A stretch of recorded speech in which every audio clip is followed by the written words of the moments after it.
You're looking to save your relationship, but it's not in a great place. Where do you even start? Can you even change it if your partner isn't interested in doing anything? Well, the answer is yes. You can absolutely make changes, but you've got to approach your relationship in a new way. Today, I'm sharing my 3-step process for restarting your relationship. And because I love you, I have a special gift I made just for today's episode to help you along. So stay tuned. You're here. I'm so happy you're back. I'm here too, obviously. And I am, as always, what am I right now? I'm excited about today's episode because I probably had so many Ask Dr. Abby's about this. People writing in with this question, really talking about how, there's already so much damage in our relationship. Where do we start? I don't even know, if we can, whatever. I'm doing all the things. Can I, wanting more of like a process to it, wanting more of a real step-by-step. And so I decided not to read a particular question for today and to just jump in with the thing because there were so many and I didn't know which one. Sometimes one just jumps out as kind of, what everybody was asking for. And this I didn't really have. There was just too many good emails. So if you wrote in about this, here you are. Here's the love. And if you didn't and you need it and you're listening right now, here's the love for you too. And as always, I'd like a little love back. If you could please take a moment and rate the podcast on Spotify or leave a review on Apple Podcasts. It's really big for me. There's so much that happens with the number of ratings for the podcast. So if you like this and you really want to help me, that is the way to help me. So I would really appreciate it. Taking some moments of your day and leaving a review or rating wherever you listen to Fabulous Me. Okay, so let's get to it. So here are my 3 steps, and I have 3 of them, to restart your relationship right now. And step number 1, and like I said, this is all going to be a little different than probably what you're expecting. So, get ready. So step number 1 is that you need to restart your relationship with yourself. And that's the first thing you need to do. If you want to restart your relationship with your partner, you need to restart the relationship with yourself first. Because if your relationship is in a crappy enough place that you're listening right now, or has enough going not right that you're listening, then you've been acting crappy. I say with love. I'm saying this with all love in my heart. You've likely been, frustrated, unhappy for a while. And this energy has been seeping into your relationship with your partner. Now, maybe think about the things that sometimes we do. We're a little passive aggressive. Maybe you were withholding, nagging, silent treatment, complaining, manipulative. I'm going to talk about the manipulative stuff in a little bit, but maybe you're one of those loud, angry people and you're raging. All of those things, right? You've been doing. And it's because if your relationship is in a bad place, you've been scared. This means the fear part of your brain has been running the show, and that has resulted in some unhealthy behavior on your part, and some unhealthy, things that you've said that you've regretted, things that you've done. I know, and I'm going to say this with, again, all the patience and love. I know you want to blame your partner's actions or inactions for the reason you've been acting this way, losing your crap. But that needs to stop right now. If you want to turn your relationship around, you cannot. You got to get out of the blame game. You're not a victim in your relationship. You are responsible. We'll get to that. But I want to get really clear on what I'm talking about here. It is time for you to decide who and how you want to be now, regardless of what your partner does or doesn't do. And this can be a little bit of a tough pill to swallow. I hope not. I want to say this with a lot of love and compassion. But I got to tell you, it's the medicine you need. If you want a different life, you're going to need to be different. That's how it works. So, and you can scream it's not fair all you want. Go ahead. I can hear it. I'm all right with it. But it doesn't change the facts. Doesn't change the facts. I always say the one in the most pain needs to change first. And right now, my love, my beauty, that's you. I'm not saying your partner's not in pain. I'm saying you're the one who's conscious, the most conscious of being in pain. So you got to start with you. But I want to be clear. I don't want you to change and be resentful. I'm going to have a sip of my herbal tea. Hold on. A little green tea, actually. Yummy. I don't want you to change and be resentful. I want you to see this as an opportunity for your growth. That is the only way to see it. You don't want to be this person you've often become in this relationship. You know, I'm telling you the truth. I know you hate nagging and complaining. You don't feel good about yourself when you've lost your temper or given your partner the silent treatment. I know you don't. You don't like that. It doesn't feel good. So, maybe you've been reactive with your partner or raise your voice when you're angry. Maybe you're someone who doesn't share their feelings when you're upset. Maybe you've been hiding something like how much, you're spending or lying in some other way. Maybe you get harsh and blaming with your partner and, all up in that. Think about the ways you've been acting in the relationship that you don't like. In other words, identify what you'd like to improve with who you are and how you interact. Just in general, in life, it's time to decide who you want to be. And again, I don't want to hear anything about how this person is making you this way because no one can make you be any way. This is you. And you need to take 100% responsibility for your side of the street, for your behavior. You're not a victim. So blaming your partner for your behavior needs to stop right now. And I don't care if they're doing it with you. No. We're not in third grade. Well, he did it, so I'm doing it. Nope, sorry. And really think about it. Okay, I want you to just step back for a minute. If you're feeling a little defensive or annoyed right now with me, just take a breath. Just take a breath because I'm not attacking you.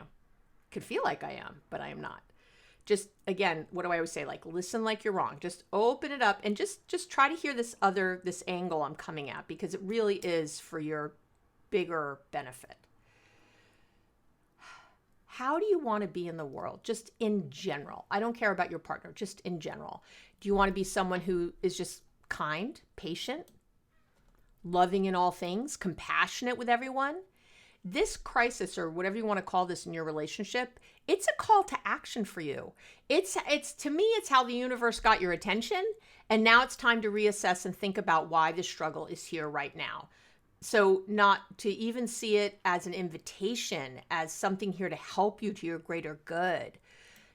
When our relationships are damaged and we're still in them, then we're damaged in some way too. Our sense of self, who we thought we were, all of that takes a hit. So this is an opportunity.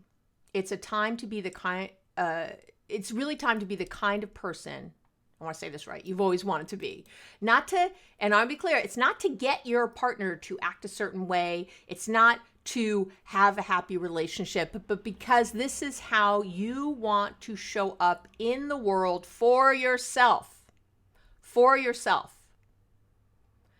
And I'll tell you, so to help you restart I promised you a little gift in the beginning and I'm going to give it to you right now. So to help you kind of restart your relationship with yourself and your partner, obviously, but with you, I created a special list just for this, of journaling prompts to help you define and get really clear with this particular step of who you are and who you want to be. And so you can download it, abbymedcalf.com/podcast. It's on the show notes page. There's always a corresponding blog to, all of these podcasts, and on the blog page, you can also find it. It's also a place to come back later if you want to see the steps again. You don't want to listen to the whole podcast again. It's like I make notes for you right there. That's the love. So you can always go there and look, but you can download it. And I really want to encourage you. I've never been a big journaler. I have to tell you, it's not when people talk about it, I've sometimes thrown up in my mouth a little bit, but I will tell you that I've really been a bit of a convert the last few years, not in kind of long journaling, but kind of notes journaling. Like I like these prompts because you can do one a day for a week, for a few weeks. You could, Do a couple at a time. Don't try, for sure, you don't do like 15 journaling prompts at once. I forget how many I have on the sheet, but it's a few. Don't do them all at once, but instead, take your time with each one, and you can just bullet, you can write it, you can type it if you want. I always encourage people to get a notebook and write in it. And you can buy a notebook on my merchandise site. Yes, I wasn't even thinking to plug that, but here I am plugging. You can get yourself, a cool inspirational little notebook to do your journaling prompts in. Didn't even think of that tie-in until just the second. On my website, on the shop page, there's all the merchandise is listed there. But even if you don't, just get your own or type it in your computer if you want. But there's something about writing, physically writing, that's really helpful. And it can really just help you get what I'm talking about. Really get right here and restart this relationship with yourself. And believe it or not, really at the end of the day, what I'm talking about is boundaries. I know, you're like, boundaries? Yes, boundaries. You decide who you want to be and how you react. And then it doesn't matter what other people do or don't do. You act from that place, whether that's your partner, your kid, your mother, I don't care who it is. You act that way. What have I always said? When we have our boundary, and I'll link to the boundaries and the episode I did and the loving detachment episode I did, where I actually really go deep into this. What you're doing is saying, okay, I'm kind of compassionate. This is just like kind of how I act. But I don't do things that hurt me. I don't go over the limit of what is good for me. And so even if my partner's really nice, I don't collapse the boundary and do more than I should for them. And if they're not nice, I don't collapse the boundary and act suddenly really mean and distant. I'm the same. I'm the same. I'm in the stream. I'm the, beautiful stream stone with the water all rushing around. Doesn't matter. I don't move. I do my thing because that's who I am. It doesn't matter who you are. It matters who I am in these moments. Okay. And obviously the way you're going to get better at this is to start acting mindfully throughout your day.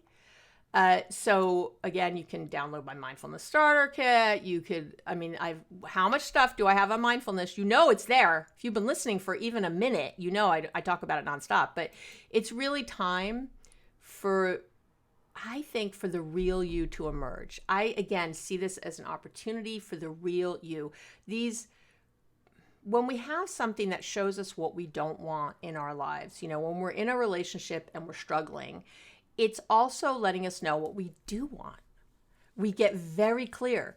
I don't know if you ever made one of those lists before you got, in your long-term relationship or married or whatever. A lot of times people make a list, I want him to be this tall. I want her to have this kind of job, or him to make this kind of money, or we have these lists, right? And what happens when you're in a relationship over time is that you realize what's actually important, and half that stuff from the list doesn't really matter. And you start to realize, oh, this is what I really care about. This is how I really feel loved. Here's the nut. And so that's a wonderful thing, to really start to emerge and know who we are and what we really need and want. And to put that out into the universe to the people around us. That's awesome. That's great. But first and foremost, you need to do it for you. It is not other people's job to make you happy. That is an inside job.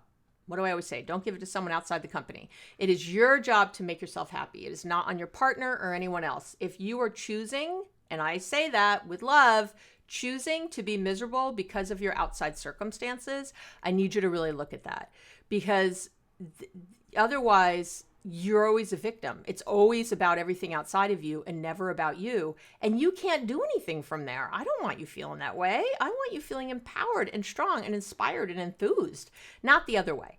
So, all right, there you go with step 1. Pretty clear, I think.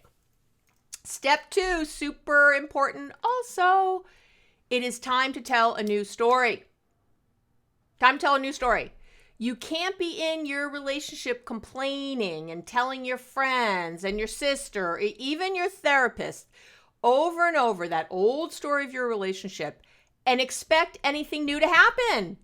It's not going to happen. You can't get there from here. It is time to tell a new story of your relationship. It's time. It's time. Oh, what time is it, Abby? It's time to tell the story of who you are now and what you're creating now. Not later, not yesterday, now. I want you to start talking about all the great qualities in your partner and all the reasons the relationship is what you want. You got to start there. And by the way, those journaling prompts will help you with step 2 also. I kind of did a combo for you. And I talked about this a few weeks ago on the podcast. I don't remember all the time, sorry, but it's time to get a little delusional. Get delusional. I again talked about this on a recent podcast about the research that we know that we have about what creates happy long-term relationships, and positive illusions about your partner is one of the research-backed keys to a happy long-term relationship. So you got to get there. You got to get there. As you focus on the positive, I promise you will see more and better things, and your partner will pick up on this too. They'll feel where this energy is going now. You know, you got a lot of beliefs about your relationship, and you repeat those beliefs over and over. And, you know, they do this, he's this way, she does that, they never listen, they always this, they never that. That's a belief. That's not a fact. Number one, it's never a fact if you say always and never. Let's be real. Okay. That's why it drives you crazy when someone says it to you, because you're thinking of all the times that it's not never always, that you did do it or you didn't do it. So you got to get over that right there. So you're lying anyway to yourself. But beyond that, a belief is just a thought you've had over and over. You just had it so often, it becomes entrenched. It becomes something you believe is true. You've had a lot of negative thoughts about your relationship, right? You have up until now. So guess what? You got a lot of negative beliefs about your relationship. That's how that works. And you can believe anything you want. And I hear people, oh, isn't that just ridiculous, Abby? Isn't that, I'm realistic. You're not realistic. You're not. Your brain lies to you all the time. I mean, if you've been listening for any length of time, you know your brain lies to you. You know you are caught up in the fear and the upset. And then you're not listening well. You're not remembering well. That is how your brain works, because it's only supposed to focus on certain things. And again, it's very focused on the negative. That's not more realistic. And again, so why does the research show that you're happier you're in a happier, longer term relationship if you have these positive illusions about your person? Yeah. So, and remember, I've talked about the RAS a lot. I'm going to take just a moment and a sip of my tea. Talk about your RAS again. Just again. Your RAS, remember, this is part of everyone's brain circuitry. And it is, your RAS works as a filter between your conscious and your subconscious mind. Everybody's got one. Doesn't matter if you believe in it or not. It's your brain. And what happens is when you think a conscious thought, your RAS sends it to your subconscious to look for that thing. It's a way for your brain to be efficient.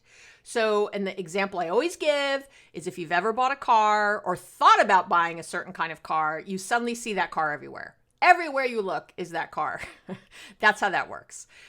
So, you thought about that gray BMW you want to get. And right now for me, it's a Tesla. I've been dreaming about those. So I'm dreaming about the Tesla, and I see them everywhere. I'll see these Teslas everywhere. It's hysterical. Oh, I also live in the Bay Area where there are a lot of Teslas, but there's a lot of other cars too. But I'm focused on those, and they're certainly not the majority, trust me. So that's what I see a lot of. So that's what happens. So if you're thinking my partner always nags me, my partner never appreciates me, when you're thinking that, your RAS takes that, sends it to your subconscious as an instruction, as an order. Look for my partner nagging me. Look for them not appreciating me. And that's what it'll do. It'll zone in on those and then bring those up because your brain thinks that's important for your survival. Oh, that's something we're thinking about all the time. She's constantly thinking about how much her partner doesn't listen to her. So I'm going to keep looking for that for her. It thinks it's doing you a favor. And as I've mentioned before, the worst part is that, again, because your brain is so efficient, your RAS will filter out anything that doesn't match. It'll filter out anything that doesn't match. So when your partner is appreciative, when they are loving, when they are supportive, you don't even see it. You don't even notice. You're off looking the other way. Your RAS has filtered that out, right? Filtered it out. So you've got to tell the news story. You've got to start thinking about and focusing on and telling it over and over. So start talking to your girlfriends about how fabulous your partner is and the good traits he or she has, or your boyfriends, sorry, or your guy friends.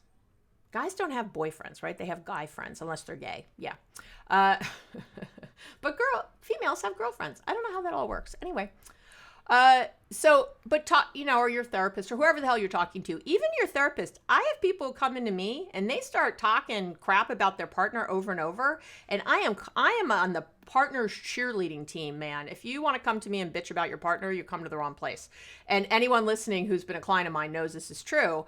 I just don't, I'm like, nope, this is not helping you. It's not helping our discussion. It's because, again, it's what are you doing when this happens? What's your boundary when this happens? You can't get mad at someone else for not holding your boundary. That's your job. So one of the ways to really easily do this step, other than downloading the fabulous journaling prompts I gave you, is to not hold back on voicing your appreciation to your partner. There's so much research on this. There was a 30-year study of marriage and divorce where they found that one of the biggest regrets divorced people had was not giving their partners more, affirmations, encouragement, support, either, in words, supportive things, or even in being just thoughtful in their actions, right? Amazing. And I'll link to the research, as I always do, on the show notes page and in my blog, but not for now. And by the way, and don't just say, oh, I really appreciate you. That doesn't, it's like, how are you? It's kind of big. So be really specific with your words. Be really specific. I so appreciated how you woke up this morning and apologized for arguing with me last night. It really means a lot to me. I really appreciate how you did this. Be, again, very specific to the thing you're talking about. You're such a great mom. I'm watching you cook the meals or do something specific. I watched you today get, so-and-so stuff together while you were being kind to them and cooking their breakfast and doing the thing. Be specific. Don't just say you're such a good mom. Do you see the difference there? You want to really hook in what that is, because that's where the emotion is. The other stuff can be kind of wallpaper. It's like, it just how are you? It doesn't really, people don't say how they really are. And in other research people, they have found that the couples who look for things to appreciate are happier and stay together longer than those who are always looking for their partner's mistakes, right? I know. So the best and easiest way, I think, to be appreciative and focus on the positive is, again, to voice your appreciation and just focus on being kind. Really, kindness to me is should be bottled as couples glue. Kind. It creates, affection and bonding, validation. Your partner gets more kind because you being more kind. It's a beautiful thing. And, I also highly recommend you write down all the things you love about your partner and all the things you love about your relationship. I'd make a daily list of what you appreciate and what you're grateful for around your partner and your home life and whatever. And I'd go all in on looking for evidence that proves you right every single day, right? Every single day. The focus has to shift. You can't get to where you want to be from where you are. If you are focused on the problem, you can't find the solution. That's not how it works. When you're in problem mode, your amygdala is lit up, the fear part of your brain is lit up, and you are all in that. And remember where the solving of those problems is, where the brainstorming is, where the opportunities, where the thoughts, where the, long-term planning, where all the good stuff is in your prefrontal cortex. And when you can't, when you're trapped in your amygdala, in that fear part of your brain, your prefrontal cortex can't turn on. You can't think of all the good ideas. You can't think of all the fabulous things I've said on the podcast. It's not there. You can't access that part of your brain. This is yet another reason, if you really want to change what's happening in your relationship, you got to that's the reason the positive works. Because as you're really focusing on what's working in the relationship and what's going right, that other part of your brain kicks on, and you'll start to get great ideas for things you could change, for things to make it a little different. I cannot tell you how many people I meet with, a lot of individuals, and we're working on their relationship with just them. And they'll tell me something, horrible that's going on with their partner, and I can't make this stop, and it's been going on for years. And I give them a super simple solution. I go, oh, have you tried this? And they look at me like, what? Huh? Dumbfounded, because they had not even occurred to them. It seems so simple, and they're like face palming, like, oh my God, I can't believe I didn't think of that. And it's because, again, that part of the brain wasn't on. That part of the brain wasn't working. I'm going to cough and have tea. I keep thinking of this different scenario that was actually with my kids, but I shared it a while ago, I think. I'm going to make it really short. My kids kept leaving their wet towels on the floor. They would not, my teenagers, would not pick up these damn wet towels. And so I was constantly stepping on wet towels when I went in their room. I was tripping over wet towels, and I was doing crazy amount of laundry because they kept just, wet towels. I kept picking them up, and then there was more wet towels in the bathroom. There was nowhere to hang them. I was just washing them, it was crazy what we were going through. And I tried about 100 different things to try to, I tried to motivate them. I'll give you, more allowance if you don't leave a wet towel. I tried to punish them. I took things away. I tried to appeal to their, Gen Z climate, the climate. We're making all this laundry and we're wasting water. Nothing worked. I was at my wit's end. And then one day my fabulous therapist said to me, well, why don't you just take away all the towels and just leave them with one? Yeah, that silence is on purpose. It's like, what? I hadn't thought of it because my little amygdala brain was just so crazy and frustrated and nothing is working, right? I was all in, nothing works. And I'd gotten so frustrated that I couldn't even think of this obvious thing. I just hid the rest of the towels. They each had one towel. If you want to leave it wet, party on. You are going to take your shower later with a wet towel. And guess what? It worked. That's what worked. They got tired of using wet towels and they started hanging them up. I know, shocking. So that's a good example of that, though, how we get really stuck and then something really obvious is there. So that is another reason. This isn't just like, oh, be really positive and there's puppy dog tails and rainbows and everything will be great. It is because it's how your brain will work better. Your brain will work better this way. So, but you have to trust that part of it, and that actually brings us to our final step, step 3, which is probably the hardest part of this. You're like, I thought the other parts were hard, Abby. Yeah, no, there's more hard. You have to be 100% committed with 100% effort. And let me talk about this a little bit. So stick with me. Don't get crazy here. If you're not 100% committed to putting in 100% effort, things really aren't going to change. Now, and let me just say this, which I should have said earlier probably. If you're not even sure if your relationship is worth saving, you're in the wrong place right now. I apologize. I should have said that a lot earlier in this episode. There's a YouTube video called Is Your Relationship Worth Saving? I have a podcast episode on Is Your Relationship Worth Saving? Go listen to that and then maybe come back to this later, or you're almost done, maybe finish and then go listen. Okay. But if you're sure, it's like I'm in this relationship, I got to make this thing work, then it's time, you got to go all in.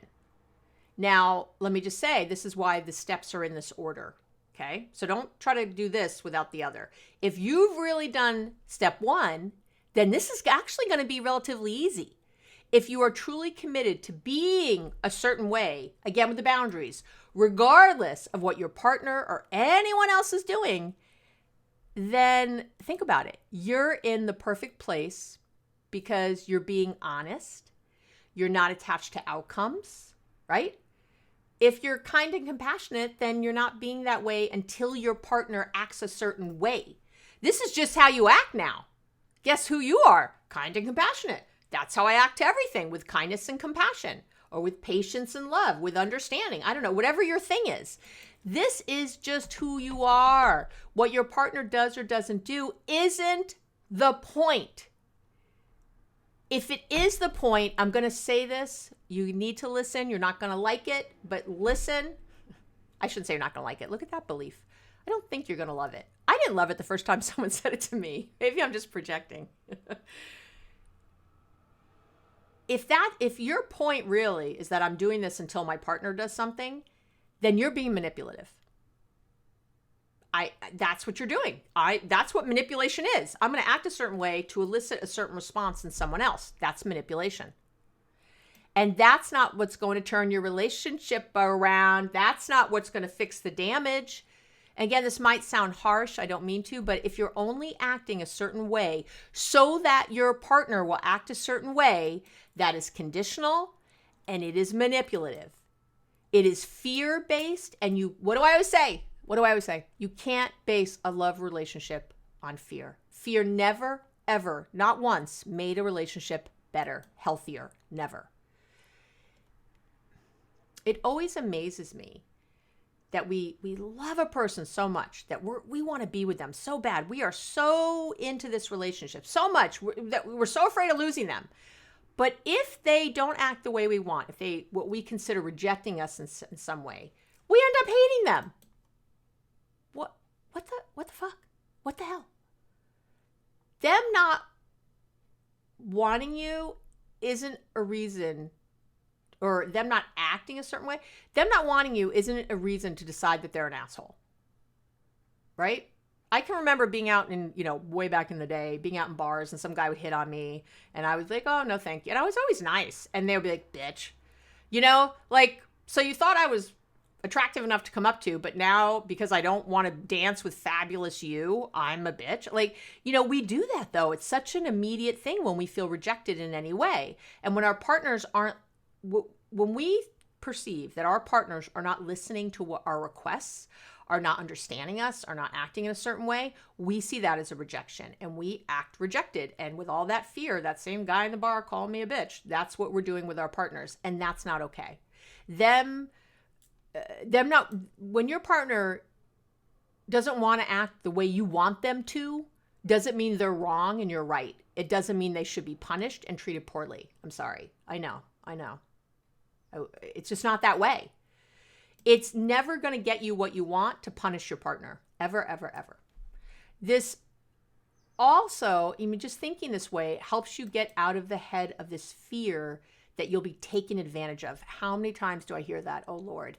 If you taken advantage of, what are we talking about? First of all, this is the person I love and want to spend my whole life with or whatever, and I'm so devoted to that, and I think that they're that evil that they'll take advantage of me. People take advantage sometimes by accident, but not. And by the way, just because your boundaries sucked. So they just go, all right, I'll keep doing this thing. If you went to an ATM every day and it just kept spitting out money, right? And you went into the bank and you asked like, hey, this thing just gave me $500, but it only took $100 out of my account. Let's even say you were honest about it. But the ATM just kept spinning out money and the bank was like, I don't know, nothing we can do. I think you would still go and get the money. I think every day you'd be at that ATM going, oh, I took out 300. I said 300 came out of my account, but I got 3,000. You would keep doing it because that's what people do. That's what people do. And you're not necessarily evil. You're just like, well, if they're not holding their boundary, if they're not saying anything, I've told them it's a problem. I've asked, but they don't say anything. So I'm just going to do it. Yeah. Well, guess what? That's how your partner is. They don't see it. You haven't drawn the boundaries. So they're like, all right, still getting money out of the ATM. Of course. Why wouldn't I? If you simply act a certain way because that's what you do everywhere, that's just how I am, there are no strings attached, then what advantage can be taken? This is just how I act. I'm always kind. I'm always compassionate. I'm always thoughtful. Again, and I want to be clear, I'm not talking about you giving 150%. That's codependency. Or giving to your partner when you're resentful, also codependency. And I don't ever want to hear that your partner, made you do anything. What a load of bullshit that is. Unless, you're literally being held against your will. You've got to friggin' be kidding me. Stop that. All that victim talk. It's really about, this is who I am. I act this way. I am patient and kind. But let's say your partner is yelling at you, right? So you also have to be patient and kind to yourself, and that's a boundary. So your boundary, if your partner is acting inappropriately with you, you can still be kind, but leave, or tell them they have to leave. Or, again, there can be some response you have. Of course, kindness doesn't mean you're a doormat. Compassion doesn't mean you let somebody do whatever they want with you. That's ridiculous. But again, you have to hold your boundary. Where does it stop? And again, that's my whole loving detachment episode, but you need to detach with love. This is someone you love and they're acting in a way that's inappropriate. And so you pull away in whatever way you need to be kind to them and kind to yourself. Because I can't be kind to you right now because you're, being mean to me. And it's very hard to just sit here and be kind. Give me a break. The Dalai Lama would leave the room. What are you talking about? But you have to draw the boundary. You have to be clear. And when you leave, you can't be thinking, what a jerk. Oh my God, I knew it. Da, da, da. If you're kind, you're thinking with empathy. Wow, my partner's in a lot of pain right now. They are so afraid. They are so full of this that they can't even talk to me about this. Wow, they are just bonkers with this. All right, I got to remember times when I have felt misunderstood or, and really backed into a corner and how angry and upset I've been. I can relate to that. That's called empathy. There's where your kindness and compassion are. Did a whole episode on empathy if you want to go listen. So that's what I'm talking about. Doesn't mean you stay and take it. It means that you are kind to both of you and have your boundary. So stop focusing on the outcomes of the relationship and instead, get this. So it's not focusing on the outcomes of the relationship outside. It's instead focusing on your internal outcomes. Your internal outcomes. Didn't it feel great today to act with love consistently? It feels great, guys. I don't know what to tell you. Aren't you proud of yourself for acting, not reacting when your partner, made a snide remark? Don't you have more self-respect that you didn't lose your shit when something didn't go your way today with someone? You feel better this way. You feel better about yourself. You feel more in control, right? Your whole life feels like it opened up because you're no longer dependent on how other people act. It's a revelation. It is your freedom. Take the chains off. And here's the best part. Here's the deal. If you train, I'm training for a big race. I train for this big race, okay? But I don't win the race. I'm still better than I was before I started the training because the training still helped me even if I didn't win. I got stronger. I got better. I gained some skills. Maybe I gained some perspective and some patience. I've learned I can dig deep and be more. And really be even more and really be resilient. Even if you don't win the race, you're going to be more fit and healthy if you did the training. And if you showed up. That's what it's about. It is not about winning. That's the outcome. And that's what's going to make you disappointed. Because, I'll get to this in a minute. Should I get to it now? Yeah, I'm going to get to it now. I'm going to have some final thoughts here. And I'm going to put this in here. You need to understand, I've mentioned this before, but I don't think there's any time better than right now. You need to understand that you and your partner aren't in the same place all the time. And what I've talked about before is a metaphor I picked up from one of my great teachers, Abraham Hicks, that I love, which is this idea of those little carousels on the playground, right? The little... do you remember that? Not the carousel with the horses. Those little spinny metal discs with the bars on it. And, you'd spin really fast. You'd run, and then jump on, right? Onto one of hang on and then spin around really fast. And maybe somebody would be on the side spinning you even faster. It was so much fun. Well, if you tried to jump on that little carousel thing when it was spinning really fast, I don't know if you remember this from your own childhood or if they still have them on playgrounds, but you'd get your ass kicked. If you tried to jump on, you would invariably get like knocked back, and everything's metal. And in my day, the playgrounds did not have those nice soft wood chips. I'll tell you that. So you would like land on the concrete and have, road stubble all over you, gravel in your ear. It was nasty. That's what's happening in your relationship. You're up there spinning. You've been listening to my podcast. You've been reading the books, the books that you keep asking your partner to read and they don't. Yeah.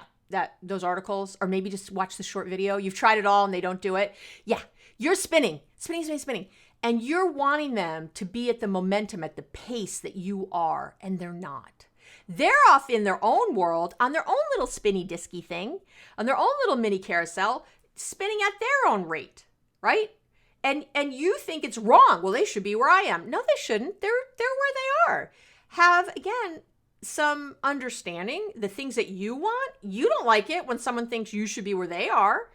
Well, guess what? They don't like it when you think they should be where you are. So the only way to both get on that little carousel thing is to slow it down. To slow the momentum. Slow. Ease it down. And that's what I'm talking about with these steps, by the way. As you do these steps in order, you will be slowing the momentum enough for your partner to get on the same carousel with you, for your partner to be slowing down where they are and look over and be able to actually see you and feel like they want to get on your carousel. Yeah, I don't think your carousel seem like something anybody wants to be a part of, stuck on, possibly. I say with love. Again, when we're acting in these certain ways over and over, which aren't even your true self again, and I know it's not. I love you. I know you. I see you. I see you. This is not who you want to be. This is not who you thought you would be, as a kid. And again, you're not a victim. This person didn't make you this way. These are the choices you've been making. So you gotta get clearer, right? All right, let me work on myself. Let me really, get really clear about the relationship and be thinking in this more positive way. Let me understand that my partner is at their own pace and momentum. That's not necessarily mine. It doesn't mean they're wrong. It doesn't mean anything. It means they're not caught up really to where I am. And that's what I want you to think. And again, this is why you don't focus on what they're doing, but you keep the focus on what you're doing. And that way you don't have to worry about where they are or not or anything. You're consistent. You're being this way. And at the end of the day, you've got to have faith in love, not fear. You got it. I say it a lot because I hear people that say, well, how long should I do this? You've been asking that this whole time. Well, how long do I have to do this, Abby? Are you hearing yourself? That's not 100% committed. I would have in my mind, this relationship is going to work through my sheer act of empowerment and will because I am so amazing. And by work, I mean, not that we're going to stay together forever. Don't make that your goal. Make your goal that we're going to really find a happy place to love and respect each other. And whatever comes from that comes of that. But I am going to start with me and my positive feelings about the relationship in this person. I am going to bring out the best in myself. And that's where I'm about. You're not, well, I shouldn't say in them. You're not trying to bring out the best in them. You're just being your best. And that's it. So if you have in your head, I'm going to do this for a month and then see how it goes, that's a problem because it's conditional. It's manipulative. You will know, I promise, as you start to feel better and talk better and do different things and have different thoughts all the time, I promise. I've had thousands of clients do it this way and they've been successful. On the other side, either the person, you'll just kind of know one day, like, oh, this relationship really isn't for me. This is not, like, I've outgrown this person or whatever. Or they've come along. You know, they've seen the light. They've been drawn like moths to a flame, to that inner fire that you have going on. And putting your faith in any kind of fear, I'm worried that, what if, I'm anxious about, that's not helping you. And again, it's conditional. What if they don't change? What if no, stop. If you have any doubt like that, it's fear-based. All it does is keep you in fear-based emotions, right? Anxiety, frustration, impatience, worry, helplessness, hopelessness, resentment, doubt, all of them fear-based. And you can't create a loving, connected, fun relationship based on those feelings. Never, ever, ever going to work. Never going to work. And, no matter what else, just remember, what do I always say? Great relationships aren't built in a day. Great relationships are built daily. So all you're doing is focusing on yourself in the day and your relationship with yourself, your relationship with who you are and what you want and where you're at. That is what you're doing. That's it for today. I gave you a lot there. I really want you to come download your journaling prompts. It'll definitely help you. You will be on my mailing list. If you don't like the mailing list, you can opt out at any time, but it's a once a week, the Relationships Made Easily weekly, where my goal is to give some inspiration and hope and just point you in the right direction for the week. Stay on the list, read a few, see what you think. If you don't like it, opt out. No big deal. But I'm really always trying to help you focus on where you need to be, where you want to go, what you want to have. And as always, remember to email me, Abby@abbymedcalf.com, or you can go to the Let's Connect page on my website. Email me questions or topics that you would like to see in the future. As you can tell, I'm always getting my inspiration from you. I feel very inspired by you all the time. I hope you feel inspired by me. I love us being together. It's just the best. It's the best part of my week. I love you. From the bottom of my heart, I love you. You can do this. I have absolute faith in you. I know it. I've seen this work over and over. You are not a unicorn. This can absolutely work for you. I love you. Have an amazing week, and I will talk to you real soon.